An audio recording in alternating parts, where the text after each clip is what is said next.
compartilhar rapidamente com você uma palavra que está no Evangelho de Lucas. Evangelho de Lucas, capítulo de número 4. Evangelho de Lucas, terceiro livro do Novo Testamento. Senti que os irmãos já me olharam assim preocupados, e o pastor não sabe nem ler a Bíblia, mas é o terceiro livro do Novo Testamento. Capítulo de número 4.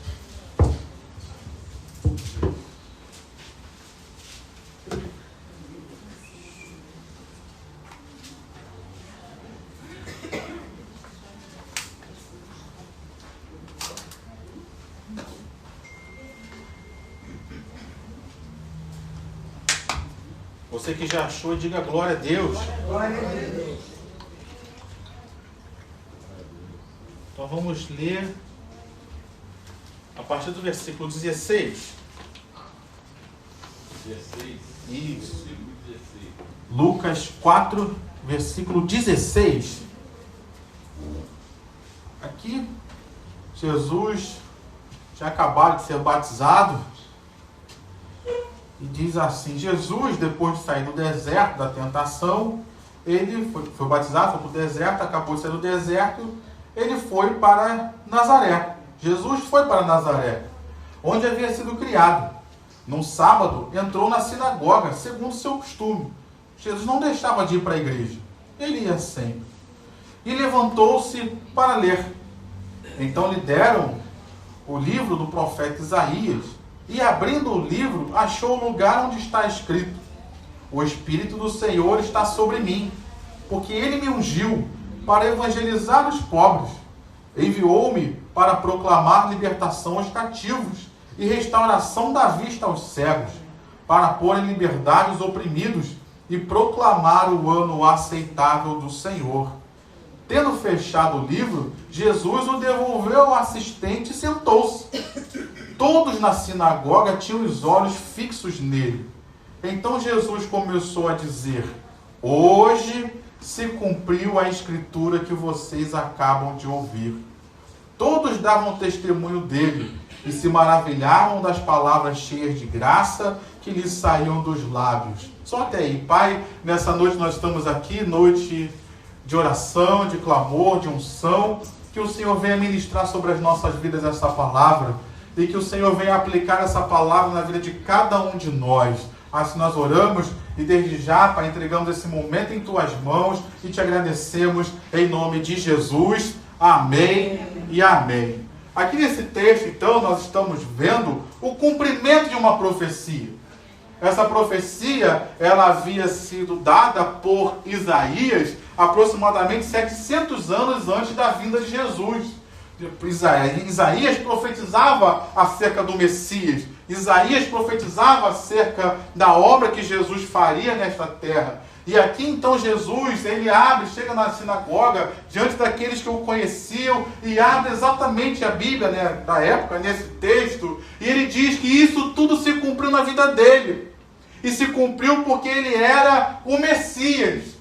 E a palavra Messias, no hebraico, ela quer dizer exatamente aquele que é ungido, aquele que foi ungido pelo Senhor. Então Jesus, ele estava aqui dizendo: eu sou o Messias, eu sou o ungido, eu sou aquele que foi prometido e profetizado ao longo dos anos, eu sou aquele que foi profetizado desde lá de Adão e Eva, quando o próprio Deus profetizou dizendo que da semente da mulher nasceria um que pisaria a cabeça da serpente. Então eu sou este que salva, eu sou esse que foi ungido, que foi capacitado por Deus para fazer esta obra maravilhosa. Ele é o nosso Deus. Ele é aquele que foi escolhido e capacitado por Deus para fazer a obra de Deus nesta terra. Só Jesus foi chamado para esta obra. Não há outro a esperar, não há outro a buscar. Só Jesus é o Deus encarnado que veio a esta terra para cumprir o chamado de Deus de salvar e resgatar a humanidade. Jesus é o Senhor. Jesus é o Deus Todo-Poderoso. Eu estava pensando aqui, imagina, queridos, a gente citar diversos homens e mulheres que foram poderosos na história. E diante desses homens e mulheres todos, Se a gente falar para diversas pessoas, a gente vai dizer, esse aí foi poderoso. Mas se a gente perguntar para a morte, ela vai dizer para nós, eu venci a todos eles. Eu venci Napoleão Bonaparte, embora tenha sido um grande conquistador. Eu venci Alexandre o Grande. Eu venci até o apóstolo Paulo, um grande homem de Deus. Mas quando a gente fala assim, e Jesus Cristo, ela olha assim para nós, essa foi a minha única derrota, porque eu até consegui feri-lo, mas ao terceiro dia ele ressuscitou. E não só isso, mas depois de ressuscitar, ainda há uma promessa, que no dia que ele liberar uma palavra, eu vou ter que liberar todos aqueles que creram nele, e eu vou ser derrotada mais uma vez, porque nunca mais poderei tocar na vida desses. Jesus venceu a morte por nós. Ele é o ungido, ele é o escolhido de Deus para salvar e abençoar a humanidade. E o texto diz que ele foi ungido. E aqui nós vemos então, eu queria falar sobre isso, os resultados da unção de Jesus. Ele foi ungido. O óleo, no caso dele, não foi um óleo de azeite. E nem ninguém, nenhum ser humano ungiu Jesus. Porque ninguém tem ou teria autoridade para ungir a ele. Quem pode ungir Jesus, queridos?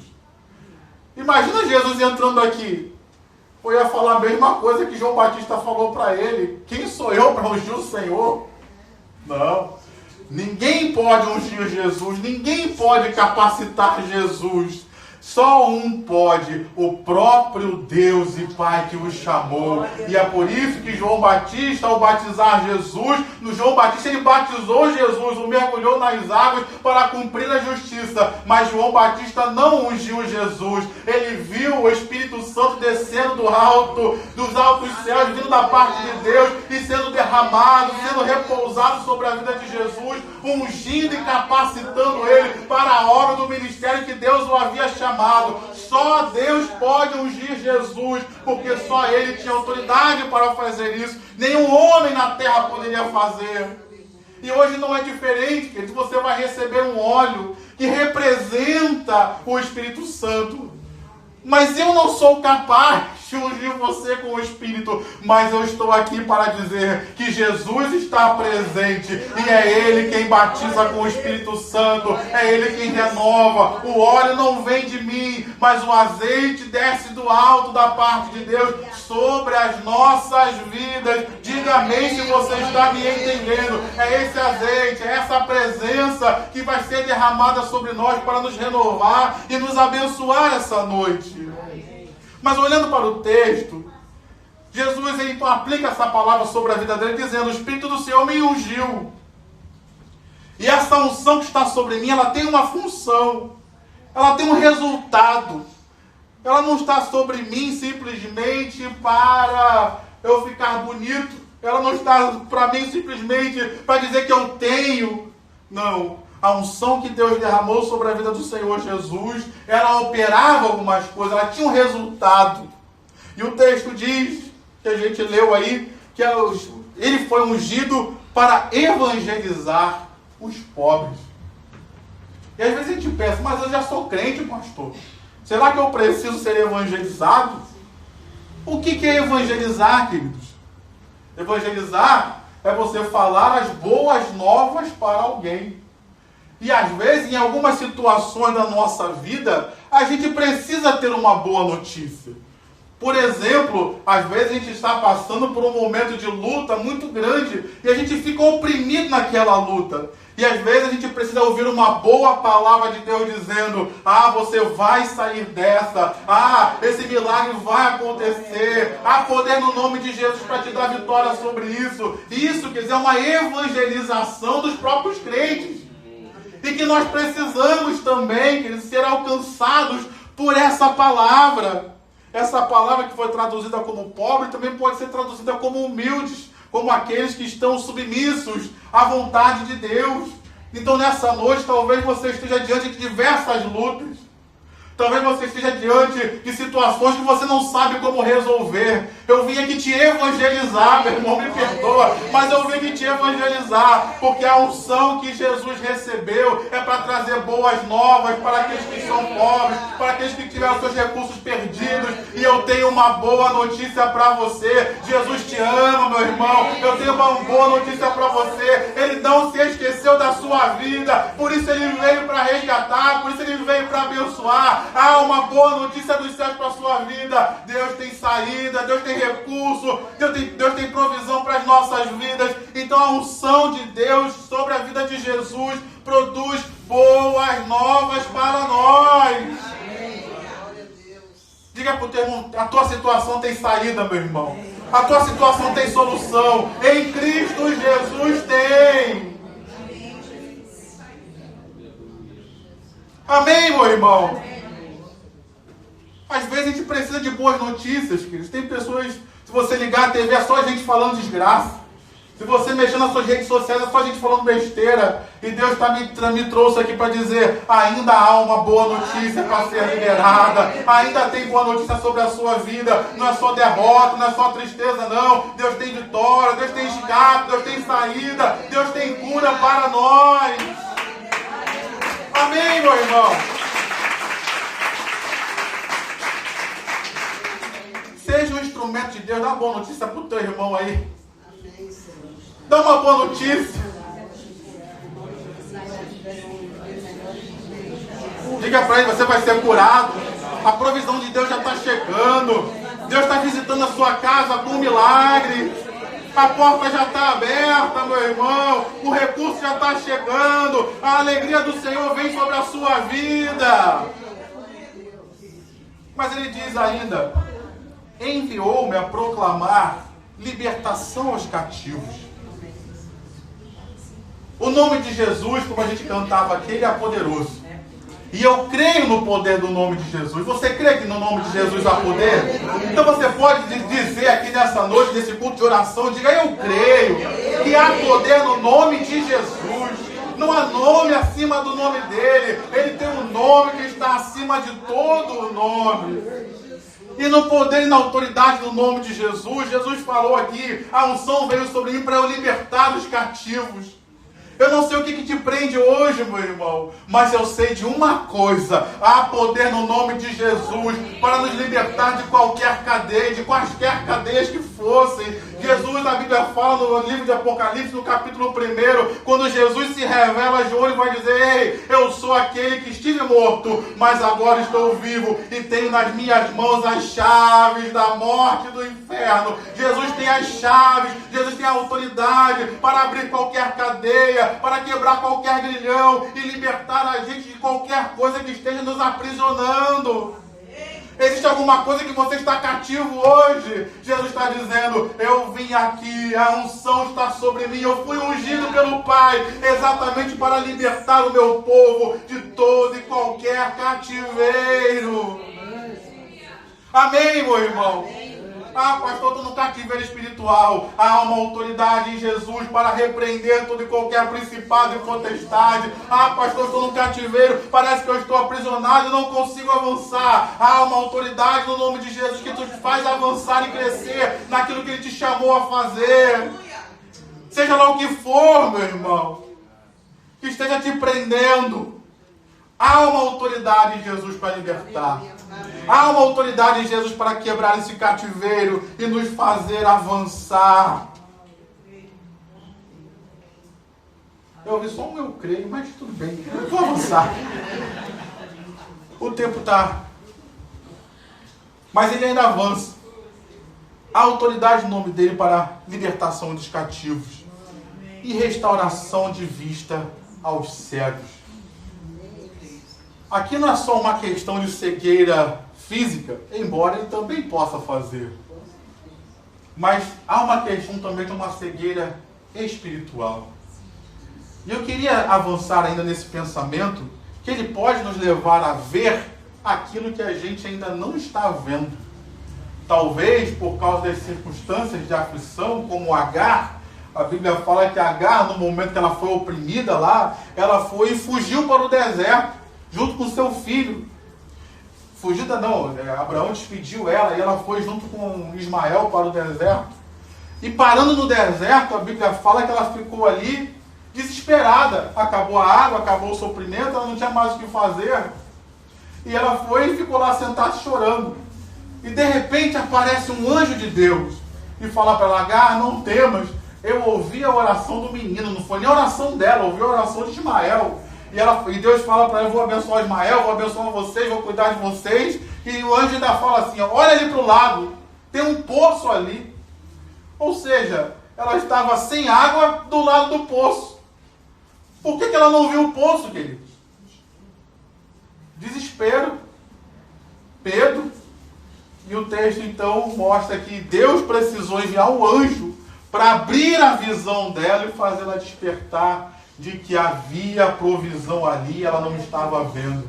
Eu não sei, meu irmão, se você tem alguma cegueira espiritual, eu tenha, ou talvez você está tão inserido no meio das suas aflições que você não está conseguindo ver nada. Mas eu quero trazer uma boa notícia para você. A unção de Jesus, ela tem a capacidade de também tirar as escamas dos nossos olhos, para que a gente possa enxergar com clareza, para que a gente possa ver o milagre, para que a gente possa ver o recurso, para que a gente possa ver a saída. Eu amo a oração de Josafá, lá em 2 Crônicas, capítulo 20, quando ele vai dissertando e dizendo: Senhor, aqui há uma grande multidão, há vários exércitos contra nós não sabemos o que fazer. Mas ele termina a oração dizendo: os nossos olhos estão postos em ti, porque ele sabia que do Senhor tinha escape. Então nessa noite Deus está falando comigo e com você: eu estou abrindo a sua visão para que você possa ver o milagre. Eu estou abrindo a sua visão, tirando a cegueira espiritual, tirando as obstruções que estão te impedindo de ver o escape de Deus sobre a sua vida. Essa visão só de derrota, de tristeza, que não vai dar certo, essa visão pessimista, Deus está tirando tudo isso dos seus olhos. Ele não está te dando uma visão nem otimista, como muitos dizem, e nem realista, mas Ele está abrindo os nossos olhos para nos dar uma visão de fé, porque uma visão de fé é uma visão que vê os milagres e vê o impossível de Deus nas nossas vidas. Em nome de Jesus. Você pode colocar a mão nos seus olhos aí e dizer: toda cegueira sai, em nome de Jesus. Que meus olhos sejam abertos para contemplar a glória do Senhor. É interessante porque ele faz duas aplicações aqui. Tem duas aplicações que são semelhantes, porque ele fala proclamar a libertação aos cativos, mas também fala de pôr em liberdade os oprimidos. São coisas que parecem iguais, mas não são. Às vezes, nós podemos estar libertos, mas oprimidos. Situações, como eu falei aqui, que às vezes nos comprimem tanto. Às vezes, situações que nos comprimem tanto que a gente não consegue nem pensar direito. Às vezes, situações que nos comprimem tanto que a gente sente até dor de cabeça. Às vezes, situações que nos comprimem tanto que a gente sente até taquicardia, como a gente aprende com o nosso pastor, situações espirituais que se manifestam até no mundo físico, porque a gente fica com taquicardia, a gente fica com medo, a gente fica preocupado, a gente não consegue dormir, a gente come demais, a gente às vezes come de menos.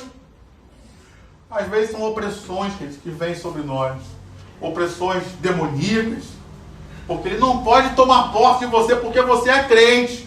O sangue de Jesus está sobre a sua vida. O Espírito Santo está em você. Diga amém, pelo amor de Deus. Ele não pode entrar em você, mas ele oprime. Às vezes as situações ao nosso redor nos oprimem.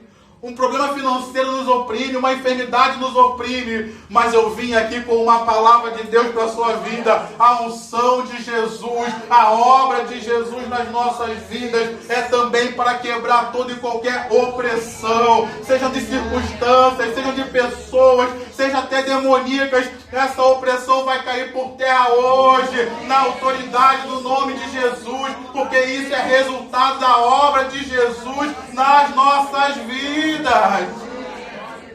Então toca no seu irmão e cutuca e diga: seja liberto nessa noite de toda a opressão. Tem alguém te oprimindo no teu trabalho, tem alguém te oprimindo na sua vizinhança, vai cair por terra para isso. Se alguém te oprimindo lá no seu condomínio, na sua vizinhança, vai cair por terra em nome de Jesus. Toda e qualquer opressão, todo e qualquer sufocamento contra o ministério desta igreja está caindo por terra hoje, na autoridade do nome de Jesus. Amém, meu irmão? Amém, minha irmã? Para terminar, o texto fala: proclamar o ano aceitável do Senhor. Aqui aponta para a salvação. Aqui aponta para o nosso resgate. E eu também queria trazer isso para nós. Eu sei que você já entregou sua vida a Jesus. Você que está aqui, de repente alguém que está escutando na internet, não sei, mas você que está aqui já entregou sua vida a Jesus. Mas às vezes a gente precisa lembrar dessas verdades. A minha vida não se restringe só a esse tempo presente. Eu estou aliançado com Deus. Eu sou um cidadão dos céus. E Jesus veio também para trazer essa verdade. E isso é resultado da obra dele também em nossos corações. A gente passa por opressão aqui nesta terra. A gente passa por cativeiro. Mas graças a Deus, você pode levantar as mãos e dizer: graças a Deus, que isso é só um tempo. Tudo isso aqui vai passar. E eu vou permanecer porque eu estou em Cristo. E na eternidade eu passarei com Ele. E lá não haverá mais dor, lá não haverá mais tristeza. Mas eu poderei rejubilar e glorificar e bendizer ao meu Deus. E desfrutar de tudo aquilo que Jesus conquistou na cruz por mim. Você pode dar um brado de Maranata aí no seu lugar e dizer: Maranata, ora vem, Senhor Jesus. Aplauda o Senhor com o seu melhor. Resultado, querido, da obra de Jesus. Até Jesus vir, não havia essa esperança concreta, nem mesmo em Israel. Mas quando Jesus veio, ele revelou o plano da redenção e revelou o propósito de Deus para a eternidade. Então o ministério de Jesus, a nossa compreensão de vida eterna, ela só é completa através da vinda de Jesus e do sacrifício dele. Então a unção de Deus sobre a vida de Jesus tem como resultado isso apontar para a eternidade. A nossa vida não acaba aqui. A nossa vida não acaba quando você desce a sepultura. Não. Há uma promessa, há um porvir, há um lugar de bênção, há um lugar de vitória, há um lugar de comunhão com o Pai, comunhão com os irmãos, há um lugar de alegria, onde não teremos mais dor, não teremos mais enfermidade, não seremos mais oprimidos. Há um lugar onde nós seremos aceitos por Deus e passaremos lá a eternidade, fruto da unção de Deus sobre a vida de Jesus. E se você crê, diga amém mais uma vez. Eu queria terminar essa mensagem chamando a sua atenção, por isso eu fui ao versículo 22. Eu quero terminar essa mensagem com essa verdade. Versículo 22. Está escrito aí: todos davam testemunho dele e se maravilhavam das palavras cheias de graça que lhe saíam dos lábios. Todos gostaram daquilo que Jesus falou, até aqui. Mas depois Jesus continuou pregando. E aí pula para o versículo 28. O que diz aí o versículo 28? Todos na sinagoga. No versículo 22 diz que todos davam testemunho. Agora no versículo 28. Todos na sinagoga, ouvindo a pregação que Jesus fez aqui anteriormente, se encheram de ira. E levantando-se, expulsaram Jesus da cidade e o levaram até o alto do monte sobre o qual a cidade estava edificada, para que de lá pudesse atirá-lo abaixo. Ou seja, vamos matar Jesus. Jesus, porém, passando pelo meio deles, foi embora. Aqui Lucas está retratando aquilo que Marcos também retrata, que Jesus quis fazer muitos milagres nessa época em Nazaré, mas não fez muitos milagres por causa da incredulidade deles. E eu queria terminar essa mensagem com isso. Você pode vir a um culto como esse e receber cura, amém, Diga amém aí. Eu vou falando, você vai receber. Pode receber cura, pode receber libertação, pode receber provisão, pode receber milagre, pode receber alegria. Você crê. Amém. Mas se Jesus pregou e as pessoas não creram, que dirá eu? Você também pode vir a um culto como esse, a um culto como nós tivemos ontem, domingo, ou qualquer outro culto que você venha e dá de ombros. Ah, não vou acreditar. Não vou confiar nessa palavra, não. Tem direito? Tem. Então, nessa noite, o convite de Deus é para que você creia. Amém. Porque Ele quer fazer milagres na sua vida. Não joga essa palavra fora. Não joga as mensagens que você tem ouvido nessa igreja fora. Porque Deus quer fazer milagres neste lugar. E Ele quer fazer muitos milagres. Diga amém, por favor. Concorde comigo. Aí diga não, amém. Deus quer fazer muitos milagres neste lugar. E Ele vai encontrar fé em nossos corações. Amém, meu irmão? Então que nessa noite milagres aconteçam em nossas vidas. Quero chamar aqui os nossos intercessores para a gente orar.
Glória a Deus. Aleluia.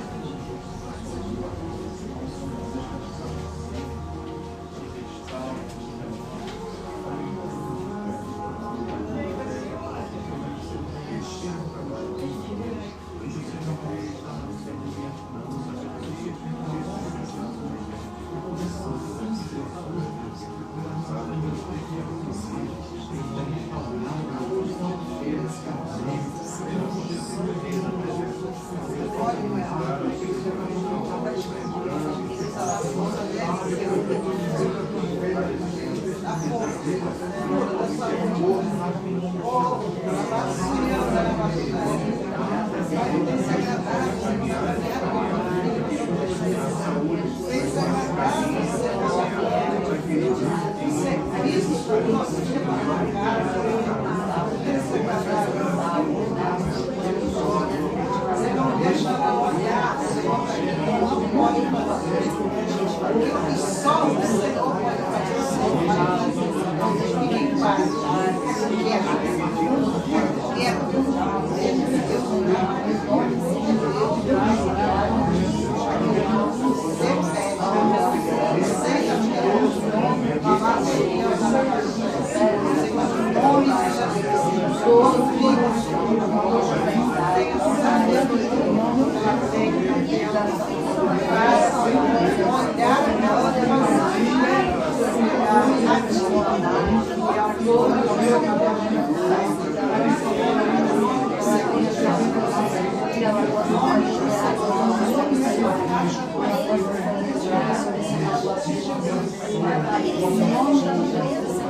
Amém. Se coloque de pé no seu lugar, por favor, em nome de Jesus. Dê a mão para esse irmão que está do seu lado. Vamos orar em nome de Jesus nessa noite que aqui estamos. Pai querido, Deus amado, nós te louvamos, Senhor, te agradecemos por mais uma noite na tua casa, Pai. E nós queremos te pedir nessa noite por esse irmão que está do meu lado direito, Pai. Em nome de Jesus, trabalha na vida dele, trabalha na vida dela, Pai. Derrama da tua guarda, derrama da tua presença, Pai. Que ele possa ser ministrado pelo teu Espírito, Pai. Assim como ele foi ministrado aqui nessa noite, Pai. Que a tua unção continue visitando, Pai. Nós oramos por esse irmão que está do meu outro lado, Pai. Que o Senhor possa derramar saúde sobre a vida dele. Que o Senhor possa derramar, Pai, da tua presença sobre a vida dele. Que teu Espírito Santo, Pai, o visite. Que teu Espírito Santo guarde, Pai. Que teu Espírito Santo restaure a saúde dele para louvor da tua glória. Pai querido, nós erguemos as nossas mãos aos céus para te agradecer, Pai, pela tua poderosa obra nas nossas vidas.